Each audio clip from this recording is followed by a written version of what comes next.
오늘 주신 하나님의 말씀 열왕기하 제23장 21절부터 37절까지 말씀입니다. 21절부터 23절까지 우리 같이 한 목소리로 천천히 같이 읽겠습니다. 시작. 왕이 뭇 백성에게 명령하여 이르되 이 언약책에 기록된 대로 너희의 하나님 여호와를 위하여 유월절을 지키라 하매 사사가 이스라엘을 다스리던 시대부터 이스라엘 여러 왕의 시대와 유다 여러 왕의 시대에 이렇게 유월절을 지킨 일이 없었더니 요시야 왕 18째 해에 예루살렘에서 여호와 앞에 이 유월절을 지켰더라. 아멘. 요시야 왕의 강력한 종교 개혁이 실행되고 있습니다. 남유다만이 아니라 15절에 보시면 이미 멸망한 북이스라엘의 우상 숭배에 대해서도 남유다의 요시야 왕이 철저하게 파괴하고 없애는 모습을 볼 수 있습니다. 이렇게 남유다 전역에서 한참 개혁을 진행하다가 요시야 왕이 21절에 유월절을 소집합니다. 이것은 정말로 충격적인 명령입니다. 그래서 그런지 이 열왕기상하를 기록한 예레미야도 놀라고 있어요. 22절에 사사가 이스라엘을 다스리던 시대부터 사사기를 얘기하는 거죠. 그 사사기의 시대부터 이스라엘의 여러 왕의 시대가 지나고 남유다의 여러 왕의 시대가 이렇게 지나면서도 이렇게 유월절을 지킨 일이 없었다. 그런데 요시야 왕 18째 해에 예루살렘에서 여호와 앞에 유월절을 지켰다. 놀라고 있는 겁니다. 여호수아가 여호수아 5장에서 유월절을 지킨 후 가나안 정복을 하고 땅을 분배하고 사사시대가 도입되고 그러다가 왕정시대가 시작되고 사울, 다윗, 솔로몬 그리고 남북으로 나뉘고 북이스라엘이 망하고 남유다도 지금 16대 요시야 왕의 시대까지 정말 바쁘게 달려오느라고 히스기야 때 한번 유월절을 지키고 역대하 이제 30장에 등장하는데요. 히스기야 왕 때 한번 유월절을 지키고 다시 또 그 이후에 83년이 지나고요. 거의 100년 가까이 지나고 나서 유월절을 잊어버릴만 했는데 그때 다시 이제 유월절을 지금 소집하고 있는 겁니다. 그런데 사실은 이 유월절이 얼마나 중요하냐면요. 민수기 9장 1절부터 보면 이렇게 말씀해요. 애굽 땅에서 나온 다음의 첫째 달에 여호와께서 시내 광야에서 모세에게 말씀하여 이르시되 이스라엘 자손에게 유월절을 그 정한 기일에 지키게 하라. 유월절을 지키지 아니하는 자는 그 백성 중에서 끊어지리니 말씀하셨습니다. 이 말씀대로 그동안 유월절을 지키지 않은 동안 얼마나 고생들을 했습니까? 얼마나 많은 사람들의 생명이 끊어졌습니까? 사랑하는 성도 여러분, 하나님을 믿고요, 교회를 다니고요, 성도를 섬기고요, 주일 성수를 하고 하나님 앞에 예배자의 삶을 산다는 것은 결코 쉬운 일이 아닙니다. 결코 쉽지 않아요. 그리스도인으로 산다는 것이 결코 쉽지 않습니다. 때로는 피곤하고요, 때로는 피곤해도 해야 할 때가 있고요, 때로는 하기 싫어도 해야 할 때가 있습니다. 그럼에도 불구하고 감당해야 될 부분이 있는 것이죠. 그것이 하나님을 위해서라면, 하나님의 교회를 위해서라면, 하나님의 성도를 위해서라면, 그것이 내가 감당해야 할 나의 십자가라면 기꺼이 감당해야 할 필요가 있는 것이죠. 그렇게 요시야 왕의 명령으로 유월절을 지키게 되고요, 24절에 계속해서 개혁을 이어갑니다. 24절에 보시면 신접한 자와 점쟁이와 드라빔과 우상과 모든 가증한 것을 다 제거하고 성전에서 발견한 책에 기록된 율법의 말씀을 이루려고 노력합니다. 요시야 왕에 대한 평가가 25절이죠. 요시야와 같이 마음을 다하여 뜻을 다하며 힘을 다하여 모세의 모든 율법을 따라 여호와께로 돌이킨 왕은 요시야 전에도 없었고 후에도 그와 같은 자가 없었더라. 여호와 하나님께로부터 받는 이 평가가 얼마나 감동되고 감격스럽습니까?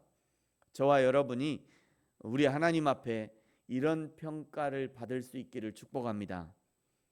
이런 평가를 받으셔야 합니다. 내가 어떤 사람을 생각할 때 정말 이 사람은 여호와께로 돌이킨 이 사람 전에도 이런 사람도 없었고 이 사람 후에도 이런 자가 없었다 라고 하나님 앞에 평가를 받으면 참 행복할 것 같아요. 저와 여러분도 그런 평가 받으시기를 축복합니다. 26절에는요 그러나 라고 하는 반어법 접속사를 통해서 요시야는 축복하지만 그러나 여전히 하나님의 마음이 풀리지 않았다는 것을 엿볼 수 있습니다. 26절에 보세요. 그러나 여호와께서 유다를 향하여 내리신 그 크게 타오르는 진노를 돌이키지 아니하셨으니 이는 므낫세가 여호와를 경노하게 한 그 모든 경노 때문이다. 므낫세의 죄는 우상 숭배의 죄였습니다. 하나님이 가장 싫어하는 것이 우상 숭배였습니다. 하나님보다 더 사랑하고 더 의지하는 것, 그것이 우상 숭배입니다.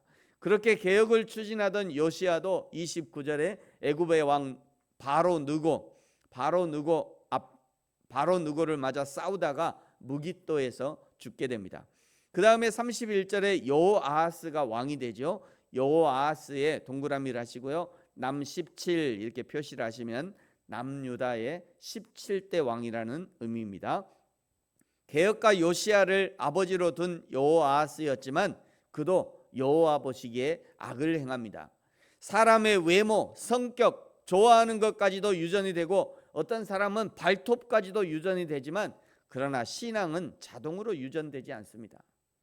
신앙은 자동으로 유전되지 않아요.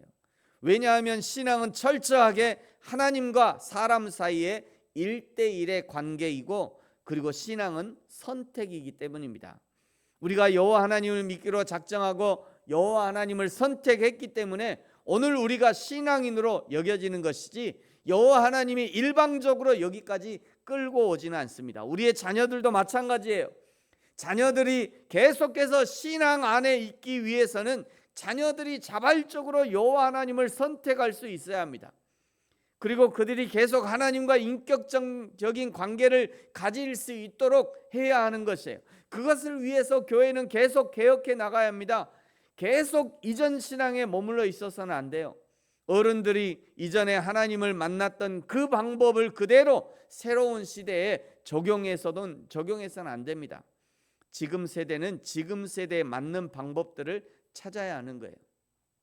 여호아하스는요 34절에 애굽의 왕 바로 느고에게 끌려가서 애굽에서 죽고 요시야의 아들 엘리야김이 왕이 되는데 이름을 여호야김으로 바꿔버립니다. 엘리야김이라는 뜻은 하나님이 세우셨다. 엘이 하나님이잖아요. 하나님이 세우셨다라는 뜻인데 그 엘을 여호와로 바꾼 것이 여호야김이었습니다. 그런데 여기서 느고가 엘리야김에서 이름을 바꾸도록 요구한 것은 이름의 뜻이 탐탁지 않아서가 아니라 자신의 명령에 대한 완전한 복종의 표시를 보이라는 의미로 이름을 바꾼 거예요. 그러니까 느고가 명령하면 너는 이름까지도 바꿀 수 있느냐, 이것을 보고 싶어 했던 거죠. 36절에 여호야김의 동그라미를 하시고요. 남 18이라고 표시를 하시면 남유다의 18번째 왕이라는 의미입니다. 애굽의 왕의 명령에 따라 이름을 바꿀 정도인 왕이 여호와 신앙을 바로 유지했을 리 없습니다. 37절에 그도 여호와 보시기에 악을 행합니다.